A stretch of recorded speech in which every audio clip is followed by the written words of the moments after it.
கடந்த அத்தியாயத்தில் செயற்கைக்கோள் படங்களை அடிப்படையாகக் கொண்டு இந்த நிலப்பகுதியை ஒரு புதர் நிலம் என்று கருதினோம். பின்னர் நிலப்பதிவுகளை பார்த்தபோது இது சர்வே எண்ணுடன் பதிவு செய்யப்பட்ட பட்டா விவசாய நிலம் என்பது தெரியவந்தது. உள்ளூர் தகவலின்படி நீண்ட காலமாக நீர் பற்றாக்குறையால் சாகுபடி செய்யப்படாமல் தற்போது பெரும்பாலும் சீமை கருவேலத்தால் மூடப்பட்டுள்ளது. அப்படியானால் வைகை ஆற்று படுகையில் உள்ள உண்மையான புதர் நிலங்களின் சில உறுதிப்படுத்தப்பட்ட இடங்களை பார்ப்போம். மழை பெய்யும் போது ஒவ்வொரு நிலப்பரப்பும் வெவ்வேறு விதமாக செயல்படுகிறது.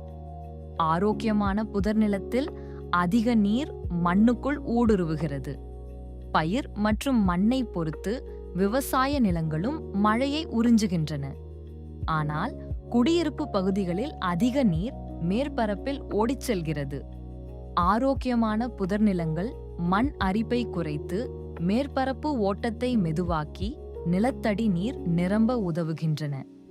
அடுத்த முறை வெளியில் செல்லும்போது அடர்ந்த காடாக இல்லாமல் ஆங்காங்கே புதர்களும் சிறிய மரங்களும் வளர்ந்துள்ள திறந்த நிலப்பரப்புகளை கவனித்து பாருங்கள். ஒருவேளை அது ஒரு புதர் நிலமாக இருக்கலாம்.